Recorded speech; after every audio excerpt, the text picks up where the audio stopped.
As-tu déjà rêvé de recevoir de l'argent? Peut-être de trouver des billets dans ta main ou qu'une personne t'en donne avec bienveillance? Ces rêves, souvent interprétés comme un signe de bénédiction ou de richesse, ont dans la spiritualité islamique une signification beaucoup plus profonde qu'un simple gain matériel. L'argent, dans la vie comme dans les rêves, n'est jamais neutre. Il peut être une épreuve, une miséricorde ou un message divin. En islam, rien n'est dépourvu de sens. Le rêve est parfois un miroir de notre cœur, un rappel d'Allah ou une réponse à nos intentions les plus secrètes. Le prophète Mohammed, paix et bénédiction sur lui, a dit « Le rêve du croyant fait partie des 46 parties de la prophétie » rapporté par Al-Bukhari. Alors, que signifie vraiment rêver de recevoir de l'argent? Est-ce une bonne nouvelle? Une mise à l'épreuve? Une invitation à réfléchir à ta relation avec le monde et avec ton Créateur? Dans ce voyage spirituel, plongeons ensemble dans la sagesse du Coran et des enseignements prophétiques pour découvrir ce que ces rêves cherchent réellement à nous dire. Avant d'interpréter un rêve où tu reçois de l'argent, il faut d'abord comprendre ce que représente réellement la richesse dans la vision islamique. Dans ce monde, beaucoup courent après l'argent comme s'il était la clé du bonheur. Mais en vérité, l'argent n'est qu'un outil, un moyen par lequel Allah éprouve ou élève ses serviteurs. Dans l'islam, il n'est ni bon ni mauvais par essence. Tout dépend du cœur de celui qui le possède. Allah dit « Et recherchez à travers ce qu'Allah t'a donné la demeure dernière, et n'oublie pas ta part dans ce bas monde. » Sourate Al-Qasas 28-77. Ce verset est un équilibre. Il ne te dit pas de fuir l'argent ni de t'y attacher. Il te rappelle que tout ce que tu as est un dépôt, une amana, et que le véritable but n'est pas d'accumuler, mais de te rapprocher d'Allah à travers ce que tu possèdes. Dans la tradition islamique, la richesse peut être un miroir du cœur. Certains sont pauvres en apparence, mais riches en foi. D'autres sont riches matériellement mais vides intérieurement. Le prophète, paix et bénédiction sur lui, a dit « La richesse ne consiste pas à posséder beaucoup de biens, mais la vraie richesse est la richesse de l'âme. » Rapporté par Muslim, l'argent, lorsqu'il entre dans les mains d'un croyant sincère, devient une lumière. Il nourrit, il aide, il construit. Mais lorsqu'il pénètre dans le cœur, il devient une ombre, une illusion. L'attachement à la richesse est comme une chaîne invisible. Elle te donne l'impression d'être libre alors qu'elle te retient prisonnier. Rêver de recevoir de l'argent n'est donc pas simplement un signe matériel, mais un appel à la conscience. Peut-être qu'Allah veut te rappeler que c'est lui, Al-Razzaq, le pourvoyeur, qui t'accorde chaque bienfait, que ton argent, ton travail, ta subsistance, tout cela n'est qu'une partie d'un plan divin précis. Allah dit « Il n'y a pas de bête sur terre dont la subsistance ne dépende d'Allah. » Sourate Hud 11-6. Ce verset brise l'illusion du contrôle. Il nous rappelle que ce n'est ni notre intelligence ni nos efforts qui créent la richesse, mais la volonté d'Allah. Pose-toi cette question.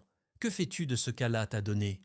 Si aujourd'hui il te comblait de richesse, ton cœur s'en rapprocherait-il ou s'en éloignerait-il? L'argent révèle la nature du cœur. Chez le juste, il devient un moyen d'adoration. Chez l'orgueilleux, il devient une idole. Regarde autour de toi. Certains cherchent l'argent pour vivre, d'autres vivent pour l'argent. Certains l'utilisent pour bâtir des mosquées, d'autres pour nourrir leur ego. Pourtant, tout finira par disparaître, sauf ce qui a été fait pour Allah.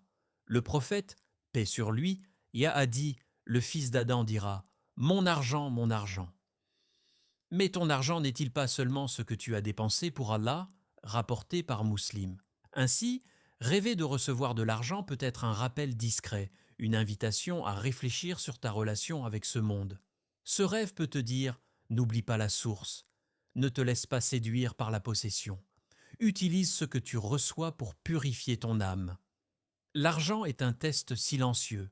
Certains échouent en l'obtenant, d'autres réussissent en le partageant. Celui qui comprend cela trouve dans la richesse non pas un piège, mais une porte vers la gratitude, vers la générosité et vers la proximité avec Allah. Imagine-toi dans ton rêve, une main s'avance vers toi, et dans cette main, il y a de l'argent. Tu tends la tienne, tu le reçois, et puis tu te réveilles, le cœur battant, intrigué. Pourquoi ce rêve? Est-ce un signe d'Allah? Est-ce une bonne nouvelle ou un rappel déguisé? Dans la symbolique spirituelle, chaque rêve est comme une lettre venue du ciel. Encore faut-il savoir la lire avec le regard du cœur, et non avec celui du désir. Recevoir de l'argent dans un rêve peut être un double miroir. Il reflète ton état intérieur. Si ton cœur est pur, humble, tourné vers Allah, ce rêve peut être une bonne nouvelle, une nima, une bénédiction cachée. Peut-être que tu as invoqué, supplié, attendu un signe, et voilà qu'Allah te montre, à travers cette image, qu'il t'a entendu. Allah dit « Si vous êtes reconnaissant, très certainement j'augmenterai mes bienfaits pour vous. » Sourate Ibrahim 14:7. Le rêve devient alors un souffle d'espérance, une preuve que ta gratitude attire encore plus de bienfaits. Mais attention, si ton âme est pleine de convoitise, si l'amour de la dunya t'envahit, ce même rêve peut être un avertissement. Car tout ce qu'Allah te montre n'est pas toujours une promesse. Parfois, c'est une mise en garde. L'argent dans les rêves comme dans la vie peut symboliser une illusion, celle de croire que l'abondance matérielle est le signe de la faveur divine. En réalité, c'est souvent une épreuve déguisée. Allah dit « Sachez que vos biens et vos enfants ne sont qu'une épreuve, et qu'auprès d'Allah se trouve une énorme récompense. » Sourate Al-Anfal 8:28. Le rêve d'argent devient donc un test spirituel. Il t'interroge « Que fais-tu de ce qu'Allah te confie ?» Si tu reçois, c'est peut-être pour donner. Si tu es comblé, c'est peut-être pour partager. Parce que l'argent, en islam, ne t'appartient jamais entièrement. Il circule, il purifie, il témoigne. Celui qui donne pour Allah transforme son or en lumière, mais celui qui retient par peur transforme son cœur en pierre. Il est aussi possible qu'à travers ce rêve, Allah te montre une vérité intérieure, ton attachement aux signes visibles, ton besoin de contrôle, ton insécurité. Recevoir de l'argent dans un rêve peut être le reflet d'un vide émotionnel, d'une recherche d'assurance, d'un désir de stabilité. Et si ce rêve n'avait rien à voir avec la richesse extérieure, mais tout à voir avec ta richesse intérieure? Souviens-toi, l'argent nourrit le corps, mais seule la foi nourrit l'âme. Beaucoup possèdent sans paix, d'autres n'ont rien mais vivent dans une sérénité que l'or ne peut acheter. Le prophète, paix et bénédiction sur lui, a dit « Le vrai riche est celui dont le cœur est satisfait », rapporté par Al-Bukhari. Alors, quand tu rêves de recevoir de l'argent, demande-toi « Qu'est-ce que je cherche vraiment? La possession ou la paix?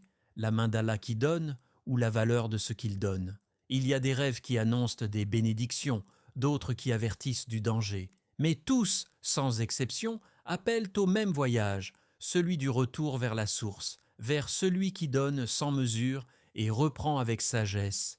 Et si ton rêve d'argent était simplement une manière pour Allah de te murmurer, ne regarde pas la main, regarde celui qui te tend la main.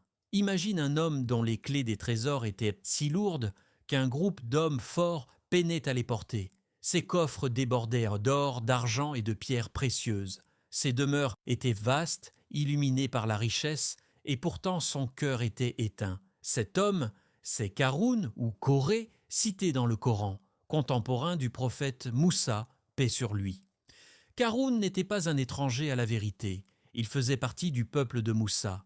Il connaissait la parole d'Allah, il avait vu les signes, il avait entendu les enseignements. Mais la richesse, lorsqu'elle est entrée dans son cœur, l'a aveuglé. Il s'est mis à dire « C'est par ma science que j'ai acquis tout cela ». Sourate Al-Qasas 28-78. Une phrase simple, mais lourde d'orgueil.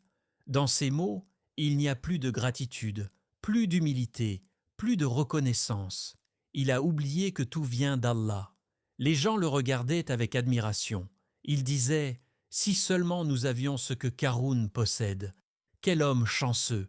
Mais Allah a voulu montrer que la fortune 100 fois est une illusion. En un instant, la terre s'est fendue sous ses pieds. Elle a englouti Qaroun, sa maison et ses trésors. Et ceux qui l'enviaient hier tremblaient aujourd'hui, disant « Ya, il est certain qu'Allah dispense ses dons à qui il veut parmi ses serviteurs et les mesure à qui il veut. Si Allah ne nous avait pas favorisés, il nous aurait certainement engloutis. » Sourate Al-Qasas 28, 80 Daoud 2. Cette scène n'est pas qu'une histoire ancienne, c'est un miroir tendu à chaque âme. Karun, c'est celui qui attribue ses succès à lui-même, oubliant le donateur. C'est celui qui, dans son rêve, se voit recevoir de l'or, mais ne comprend pas que ce rêve n'annonce pas la richesse, il révèle son attachement à la gloire. Et si ton rêve de recevoir de l'argent n'était pas une promesse, mais un avertissement? Et si Allah te disait « Ne laisse pas la richesse t'éloigner de moi, comme elle a éloigné Karun ». L'histoire de Karun nous enseigne que la vraie perte n'est pas la pauvreté, mais l'oubli d'Allah. On peut tout posséder et pourtant être vide. On peut être entouré de trésors, mais vivre sans paix, parce que ce n'est pas l'or qui illumine le cœur, mais la foi. Allah dit « Et ne tends pas tes yeux vers ce dont nous avons donné à jouir temporairement à certains groupes d'entre eux, comme splendeur de la vie présente, afin de les éprouver par cela. Mais la subsistance de ton Seigneur est meilleure et plus durable. » Sourate Taha, 20 verset 131. Karun croyait posséder le monde, mais en vérité, c'est le monde qui le possédait. Son histoire est un rappel pour chaque croyant. Ce que tu tiens entre tes mains peut disparaître, mais ce que tu gardes dans ton cœur pour Allah reste éternel. Alors, pose-toi cette question. Si demain Allah t'accordait ce que tu désires le plus, ton humilité survivrait-elle à ton succès? Parce que la vraie épreuve ne commence pas quand tu manques, mais quand tu es comblé. Ferme les yeux un instant, revois ton rêve. L'argent que tu recevais, était-ce vraiment de l'or? Ou bien un symbole, un langage silencieux que ton âme utilise pour te parler? Car les rêves, dans la tradition islamique, ne sont pas de simples images. Ce sont des reflets, des miroirs suspendus entre le visible et l'invisible, des échos de ton cœur, projetés dans la nuit. Le prophète, paix et bénédiction sur lui, a dit « Le rêve du croyant fait partie des 46 parties de la prophétie », rapporté par Al-Bukhari.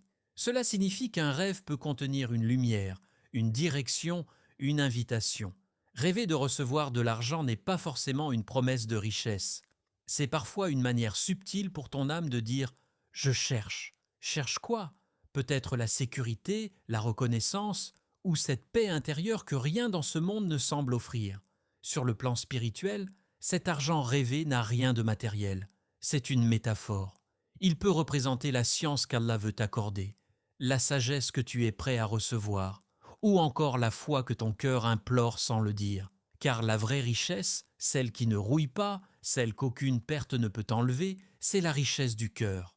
Le prophète, paix et bénédiction sur lui, a dit « La vraie richesse n'est pas la possession de biens, mais la richesse de l'âme », rapporté par Muslim. Chaque rêve est un message dissimulé dans le langage du symbole. Si tu reçois de l'argent dans ton rêve, peut-être qu'Allah te montre que tu es prêt à recevoir une lumière, une guidance, une compréhension plus profonde de ta vie. Peut-être qu'il veut purifier ton intention, te rappeler que la véritable valeur ne se mesure pas en chiffres, mais en sincérité. Pense-y. Qu'est-ce que tu ressens dans ton rêve? De la joie? De la peur? De la surprise? Ces émotions sont la clé. Si ton cœur se réjouit, peut-être que tu es en harmonie avec la bénédiction d'Allah. Mais si tu ressens une inquiétude, une confusion, cela peut être un signe que ton âme lutte entre le besoin de contrôle et le désir d'abandonner ta confiance à Allah. Il arrive parfois qu'un rêve te montre ce que tu caches à toi-même, le manque de reconnaissance, le vide intérieur, le besoin d'être vu ou valorisé. Mais à travers tout cela, Allah t'invite à tourner ton regard vers lui, à combler ton manque non par la possession, mais par la prière, la foi et la gratitude. Allah dit « C'est en invoquant Allah que les cœurs trouvent la quiétude. » Sourate Ar-Ra'd 13-28. Ce verset est une clé. Le rêve te parle, mais c'est à toi d'écouter avec ton cœur. Ne te demande pas seulement ce que tu as vu, mais ce que cela révèle de toi. Peut-être que ce rêve n'est pas un message sur ce que tu vas recevoir, mais sur ce que tu dois devenir. Alors, demande-toi avec sincérité, quel vide ce rêve essaie-t-il de combler dans mon cœur? Est-ce un besoin d'amour, de foi, de guidance? Ou simplement un rappel d'Allah te disant « Je suis celui qui suffit, rien d'autre ne comblera ton âme ». Lorsque tu rêves de recevoir, c'est peut-être qu'Allah t'appelle à donner. Il te montre, à travers ce symbole, la beauté du partage, la noblesse de la main ouverte.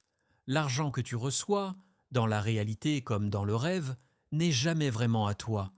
Il t'est confié pour un temps, afin que tu apprennes la gratitude et que tu goûtes à la joie de donner. Le Coran dit « Ceux qui dépensent leurs biens pour la cause d'Allah ressemblent à un grain qui produit 7 épis, chaque épi renfermant 100 grains. » Sourate Al-Baqarah 2:261. C'est ainsi que fonctionne la loi divine. Lorsque tu donnes pour Allah, tu ne perds jamais. Chaque don sincère se multiplie, dans cette vie ou dans l'au-delà. Le croyant qui comprend cela n'a jamais peur de donner, car il sait que tout ce qu'il offre revient vers lui, purifié et béni.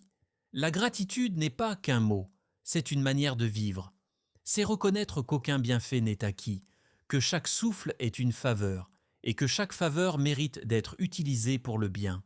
Le prophète paix et bénédiction sur lui a dit « Celui qui n'est pas reconnaissant envers les gens n'est pas reconnaissant envers Allah », rapporté par Ahmad. La gratitude transforme l'âme. Elle rend le cœur léger, libéré de l'avidité et de la peur du manque. Elle te rappelle que le vrai bonheur ne vient pas de ce que tu accumules, mais de ce que tu offres avec sincérité.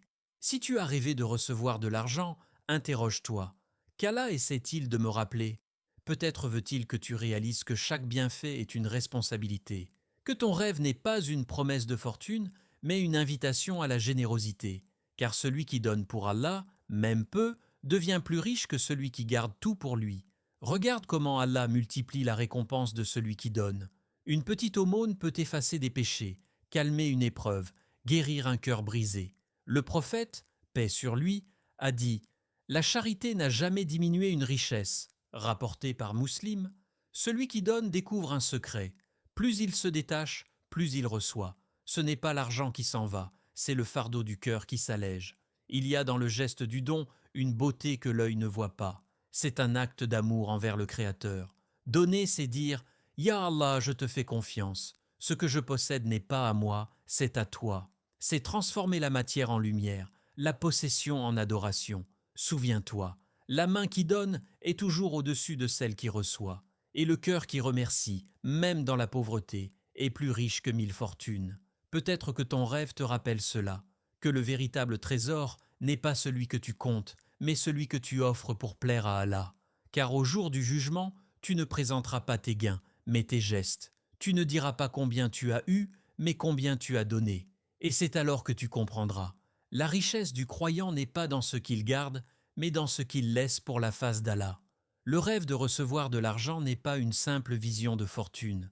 C'est un message spirituel, une lumière qu'Allah place dans ton sommeil pour te rappeler une vérité profonde. La richesse matérielle ne vaut rien sans la richesse du cœur. Allah dit « Ni leurs biens ni leurs enfants ne les rapprocheront d'Allah, sauf celui qui croit et accomplit de bonnes œuvres. » Sourate Saba 34-37. Chaque rêve est une opportunité de retour vers lui, un miroir dans lequel ton âme te parle. Ne cherche pas seulement à comprendre ce que tu verras dans ton rêve, mais ce que ton rêve révèle de toi. Peut-être qu'Allah veut t'enseigner la gratitude, la patience ou la générosité. Peut-être qu'il veut simplement te dire « Je t'ai donné, maintenant regarde ce que tu en feras ». Alors, la prochaine fois que tu rêveras de recevoir de l'argent, ne te demande pas seulement ce que cela veut dire, mais plutôt « Qu'est-ce qu'Allah veut que je comprenne ?»